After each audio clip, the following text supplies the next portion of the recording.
Halo sobat, ketemu lagi sama aku Uncle Win di channel Win Java Blog. Salam sehat, salam sejahtera. Ini hari Minggu, lagi nyantai di rumah. And then ingat ada uh, temen yang mempertanyakan tentang Om Win, gimana pentingnya insuran atau gimana cara dapatnya insuran di Amerika itu ya. Makanya video ini aku buat untuk menjawab request dari salah satu teman subscriber ya. I hope ini bisa memberikan apa ya? Paling tidak pengetahuan ya, meskipun tidak bisa sekomplit yang mungkin Anda harapkan, batas paling tidak akan ada pencerahan sedikit lah begitu ya kan tentang insuran. Karena apa? Karena untuk menjelaskan tentang insuran take whole day because of many kind ada beberapa jenis insuran yang ada di Amerika ini. Ya, jadi aku mau jelaskan yang besar-besar aja ya kan. Oke. Salah satunya ya, kalau di Amerika ya, kalau tinggal di Amerika, auto insuran ya kan. Salah satunya auto insuran. Auto insuran itu sifatnya wajib kalau di Amerika jika Anda memiliki mobil dan mengendarainya di jalan. Oke. Jadi kalau Anda cuman memiliki mobil ya kan, tidak Anda kendarai, insuran itu tidak diwajibkan. Tapi kalau mobil itu Anda kendarai di jalan, makanya sifatnya itu wajib ya. Nah, mengenai auto insuran ini ya kan, itu ada sepeda motor, ada mobil, anything yang bermesin ataupun yang digerakkan oleh roda dan dijalankan di jalan umum itu wajib diinsurankan ya kan. Kan sekarang ada mobil listrik ya kan. Dan seharga untuk pembayaran insuran itu bermacam-macam juga ya kan. Ada yang sifatnya liability dan bersifatnya itu full cover ya kan. Kalau liability itu sifatnya ya, misalkan Anda sampai terjadi kecelakaan, itu bukan kesalahan Anda atau itu kesalahan Anda mobil yang rusak tadi, mobil musuh Anda yang ditabrak tadi itu akan tercover. Tapi biasanya mobil Anda sendiri itu harus Anda perbaiki sendiri, itu yang liability. Nah, jadi itu karena itu dasar, itu jasa basic of insuran. Ada lagi nanti yang full cover sampai macam-macam. Yang full cover itu biasanya diwajibkan kalau Anda masih mempunyai tunggaan pada mobil, ya kan. Misalkan Anda masih ada pembayaran, jadi lien holdernya itu yang ngutangin uang Anda kepada Anda tadi beli mobil, biasanya akan minta insuran mobilnya full cover biasanya begitu. Apakah full cover ini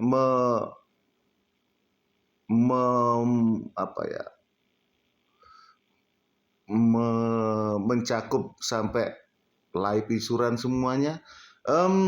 Itu some insurance sampai juga begitu. Siapapun yang ada di dalamnya itu tercover dalam jumlah uang tertentu. Juga sampai mobilnya itu diperbaiki seberapa. Jadi kalau Anda ingin mencari insuran, mendapatkan insuran, itu baca polisinya. Jadi biar nanti Anda tidak kecewa, kadang tricky, insuran itu tricky ya kan. Bagaimanapun juga mereka ingin uang. Ya. Nah, mungkin ada bertanya, syaratnya untuk mendapatkan auto insuran itu apa Om ya? Syaratnya biasanya Anda cukup punya SIM. Oke, lah kalau saya berstatus ilegal tapi punya SIM Amerika atau ada insuran yang cover, itu terserah ya, terserah insuran company-nya ya kan. Kalau dulu ya, kalau dulu waktu saya dulu masih awal di sini ya, saya pakai International Driver License itu triple A masih mengcover, masih mau menerima, tapi sekarang saya kurang tahu insuran apa yang mau mengcover bagi Anda yang punya International Driver License dan untuk mendapatkan insuran di Amerika. Saya kurang paham untuk sekarang. Itu been long time ya. Jadi Anda perlu misalkan tanya Allstate atau Progressive atau Liberty atau General, banyak sekali perusahaan auto insuran di Amerika. Itu mengenai auto insuran. And then mengenai health insurance. Wow, kalau mengenai health insurance ini ada yang bertanya, apakah orang ilegal bisa untuk nge-apply health insurance ya? Well, ini apa ya? Karena some health insurance ada sifatnya private dan ada yang sistemnya itu disupport oleh pemerintah ya kan. Jadi but all ini di Amerika yang saya dengar dan saya tahu ya, memang untuk para imigran, terutama imigran gelap yang belum punya social security ataupun belum punya permanent resident, itu tidak boleh mengakses atau tidak bisa mendapatkan sponsor untuk dapatkan insuran kesehatan di Amerika. Ya kan, pemerintah tidak akan kasih sponsor, namanya sponsor atau apa ya kan. Misalnya begini, beberapa tahun dulu ya, beberapa tahun yang lalu waktu pemerintahan Obama itu sempat diwajibkan, family dan small business di Amerika itu diwajibkan memiliki health insurance yang tercover dalam ada program pemerintah. Jadi pada dasarnya memang tidak semua orang Amerika ya, meskipun legal di sini itu punya insuran, health insurance. Karena apa? Karena memang mahal, health insurance itu mahal. But dengan program tersebut pemerintah melihat pendapatan, ada jenjang pendapatan per tahunnya dari setiap keluarga. Oke, pendapatannya berapa? Di atas, di bawah 40.000 atau di bawah 50.000 itu atau berapa begitu. Waktu itu pemerintah memberikan bantuan agar keluarga tersebut, misalkan ada 4 orang dalam anggota keluarga itu mendapatkan health insurance, ya kan? Dan itu terjadi waktu Obama masih jadi presiden ya kan, and then continue sampai juga sampai sekarang. Aku rasa program itu juga, but tricky-nya di Amerika itu semakin Anda bikin uang, ya kan, itu insuran Anda itu semakin besar, ya kan, karena memang dilihat dari pendapatan itu untuk health, kesehatan, dilihat dari pendapatan per household atau apa, itu akhirnya kalau kita pendapatan banyak, kita bayarnya insuran premiumnya per bulan itu juga banyak, begitu. Itu di Amerika. But meskipun begitu juga, banyak sekali juga warga Amerika sendiri sebenarnya tidak mempunyai insuran. Terus lah, gimana kalau mereka ingin sampai berobat, ya kan? Well, seperti yang aku ketahui ya, biaya berobat di Amerika itu sangatlah mahal, ya kan. Nah, terus kalau tidak punya insuran gimana Well, meskipun tidak punya insuran, ya kan, that is a kode atau code, I think untuk siapapun di Amerika ya, Pan. Meskipun Anda tidak punya insuran, Anda orang miskin, kuat bayar atau tidak kuat bayar, kalau Anda ke rumah sakit, pasti Anda akan ditolong, ya kan? Itu. But nanti ya pasti ada bilnya berapa. Bilnya itu mesti muncul lah.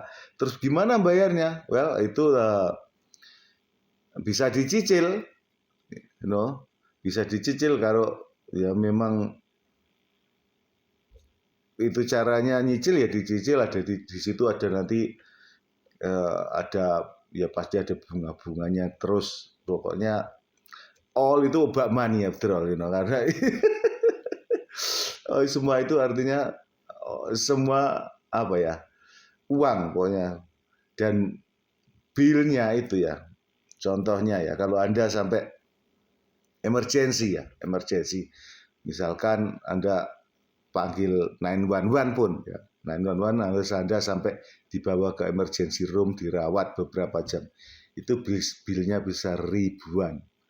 Oke. Karena pernah terjadi pada diriku ya, tahun lalu aku masuk emergency room karena kena bel palsy, itu 5 jam di emergency room, itu bilku datang hampir 20.000. Bayangin, itu 5 jam aja dirawat di emergency room. But untungnya saya punya insuransi yang cover semua, cuman bayar beberapa puluh dolar. Itu perbedaannya kalau Anda punya insuransi atau tidak punya insuransi, kan? Jadi ya tetaplah bisa bayar bil itu dan insuran ngover semuanya, begitu. Jadi kembali lagi ke arah semua. Jadi kalau Anda belum punya legalitas, makanya Anda tidak bisa mengakses ke health insurance yang ada program untuk program yang disponsori oleh pemerintah. Juga meskipun ke private company ya, mungkin tetap Anda tidak bisa akses. Okay. Tapi satu hal, ya kan, ada yang macam-macam, karena aku bilang macam-macam insuran tadi. Tapi kalau Anda hamil, Anda punya anak di Amerika, dan meskipun Anda berstatus ilegal, semuanya akan ada insuran yang mengcover. Jadi Anda bisa melahirkan anak di Amerika itu gratis, malah gratis kalau Anda masih berstatus ilegal.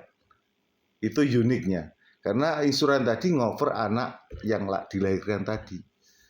Begitu mungkin peraturannya, ya kan. Karena waktu anakku yang pertama dulu, aku udah punya apa-apa, ya kan, and then ya itu malah kita ngeplay namanya Medicaid, itu dapat malah tercover semua. Justru setelah kita punya surat, aku punya surat setelah itu kan aku bisa membuktikan aku bekerja aja, dan dari situ kita ngeplay Medikit itu malah tidak diterima. Malah anak itu malah bayar, justru malah bayar. Sampai anak yang ketiga itu ya bayar semakin banyak. Karena itu tadi, semakin besar penghasilan Anda di Amerika itu, mereka itu medikal itu juga semakin tinggi somehow, meskipun sakitnya sama. itu uniknya di Amerika. Tax-nya juga semakin tinggi kalau penghasilan Anda semakin tinggi di sini. Jadi kadang orang berpikir, kita ngitung tax atau ngitung apa itu karena di sini per tahun ya. Kadang kita ngitung penghasilan kita itu lebih baik kadang kita berhenti bekerja dulu daripada kita nanti bayar tax kebanyakan. Penghasilan kita lebih dari charge-nya itu, dari apa? Dari hitungan mereka beberapa itu. Jadi kadang lebih baik kita berhenti bekerja biar tidak bayar tax yang mahal. But anyway, that is your choice, right? So I'm just talking. Oke, kembali ke insuran tadi. Kalau kita punya insuran, ya jelas, jelas semua akan meringankan beban kita untuk membayar medical. But tidak semua orang sakit, ya kan? Tidak semua orang sakit. Lah, apakah enggak cuma-cuma buang uang, ya kan? Itu mungkin pertanyaan. Well, that is the way it is, hidup di Amerika, Kalau namanya sakit itu tidak diinginkan, ya kan? Kadang datang, kadang who knows when they coming. Kadang kita hidup sehat dan tidak tahunya tiba-tiba sakit, ya kan? Memang semuanya itu untuk menjaga hal-hal yang tidak kita inginkan daripada itu terjadi dan kita tidak punya insuran, right? Lah bayarnya tiap bulan berapa, Om? Tiap insuran itu, health insurance itu, ya itu tergantung berapa mereka coverage-nya, berapa yang Anda beli aja. Dan seperti aku bilang tadi, ada program-program pemerintah itu yang melihat penghasilan Anda.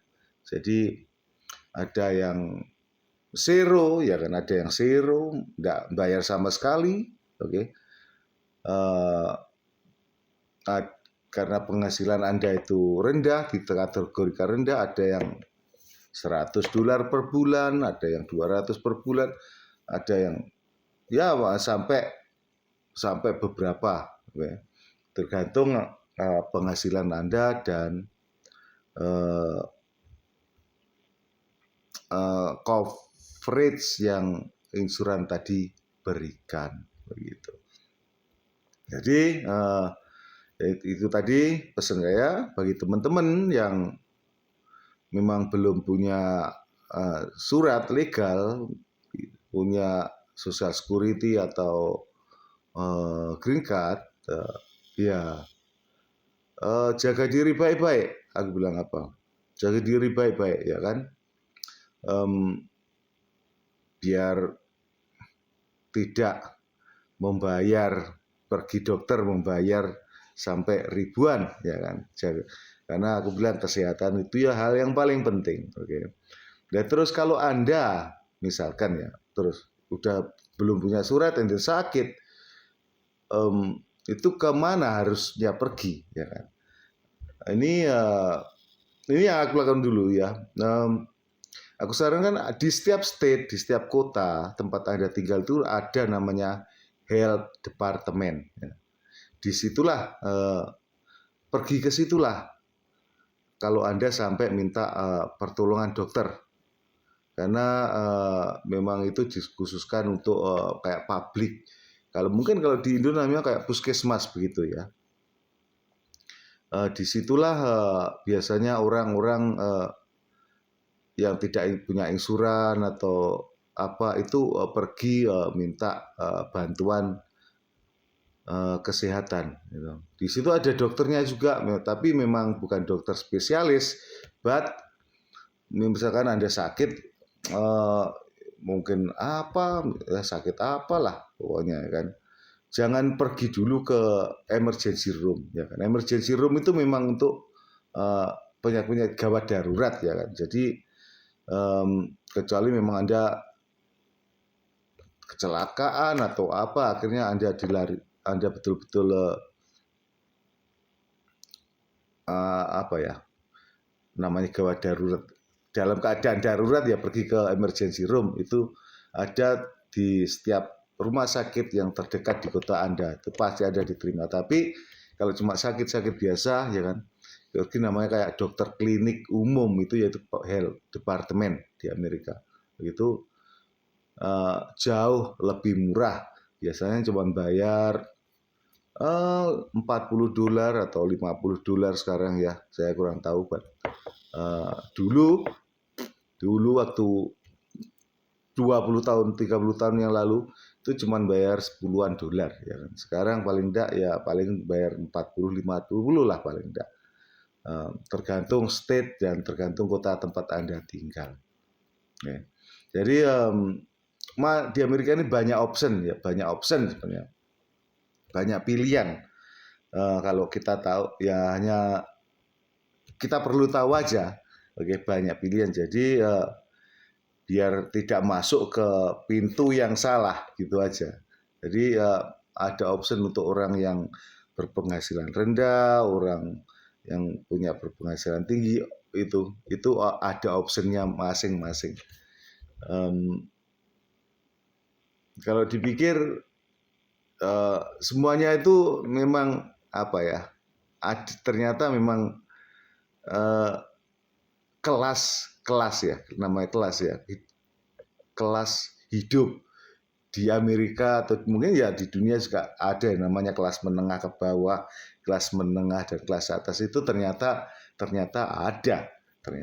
So, jadi di situ. Tapi kalau Anda memang kata teman-teman memang betul kembali lagi kalau teman-teman meskipun Anda tidak punya surat, Anda sakit, betul-betul sakit, Anda jangan takut. Oke. Jangan takut berobat. Karena apa? Bagaimanapun juga kalau Anda sakit di sini public department atau dokter atau apa, Anda datang, Anda tetap akan ditolong. Anda akan diarahkan kemana, meskipun kalau memang itu ya health department nanti tidak bisa nolong Anda, pasti Anda diarahkan, dikasih rekomendasi ke tempat yang lebih tinggi lagi sampai Anda menemukan tempat berobat yang cocok buat Anda, begitu. Dari publik umum, dari dokter umum, nanti sampai kalau memang Anda punya sakit yang berbeda, ingin spesialis, pasti Anda ditolong ke tempat sampai diarahkan ke dokter spesialis itu, ya kan. Jadi meskipun Anda tidak punya insuran, janganlah takut, ya kan. Kalau Anda tidak kuat bayar saat itu, nyicil. Di Amerika itu ada semuanya sistem nyicil, ya kan. Fulbi Anda malah mendapat bantuan karena berdasarkan penghasilan, meskipun Anda belum legali bekerja di Amerika, semua itu ada caranya, semua itu ada jalannya. So jangan takut, pergi ke dokter kalau memang Anda sakit. But aku bilang seperti lagi, jangan lupa jaga kesehatan karena apa? Kesehatan adalah hal yang paling penting dalam hidup. Okay? Kalau kita sehat, kita bisa berbuat apapun. Kita bisa berbuat apa yang kita mau. Kesehatan is number one. Mental dan jasmani. Alright? Oke, sampai di sini dulu aja ya. Cakap-cakap Bang Gawin ya. Saya ucapkan terima kasih telah mengikuti atau telah menonton Uncle Wing bercuap-cuap, dan semoga apa yang saya ungkapkan di sini ada bermanfaat. Dan kalaupun Anda punya pertanyaan atau apa ya kan, Anda boleh tulis komen di bawah ataupun Anda bisa DM Uncle Win di Instagram. Nama Instagramku Mi Amigo, MIIAMIGO,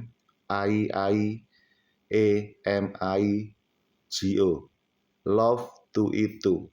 So Mi Amigo, love to eat to.